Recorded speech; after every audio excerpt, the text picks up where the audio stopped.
তাইক মিছ কৰিছা, সেয়া স্বাভাৱিক কথা। তাইলে মনত পৰিব, সেয়াও স্বাভাৱিক কথা। কিন্তু কেতিয়াও কাৰো আগত বেগ নকৰিবা। মৰম বস্তুটো বেগ কৰা বস্তু নহয়, সেইটো আপোনা আপুনি স্বতঃফুৰ্তভাৱে অহা এটা ইমোশ্যন। গতিকে তুমি তোমাৰ মৰমক ইমান তল নেপেলাবা। তুমি তাইক ভাল পাইছিলা ন, বাছ সেইখিনি ৰাখা। তাই যদি তোমাৰ ভাল পোৱাটো ৰাখিব নোৱাৰে, গুৰুত্ব দিব নোৱাৰে, ভেলিউ দিব নোৱাৰে, তেতিয়াহ'লে তুমিনো কিয় তাইৰ আগত হাত মেলিছা? তোমাৰ মৰমক ভাল পোৱা, বুজা, ভেলিউ দিয়া আৰু ৰেচপেক্ট কৰা ছোৱালী এজনী ডেফিনেটলি আহিব। আৰু তেতিয়া চাবা এই সময়খিনি তুমি একেবাৰে পাহৰি যাবা।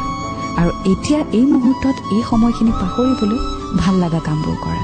মনলৈ আহিব কথাবোৰ, বাট আহিবলৈ নিদিবা। কাৰণ মনটো তোমাৰ, তুমি নিজে তোমাৰ মনক কণ্ট্ৰল কৰিব পাৰা। তোমাৰ জীৱনটো কি হ'ব সেই ডিচিশ্যনটো তুমি বেলেগৰ হাতত এৰি নিদিবা। You have the right on your life, so' you decide what you want two.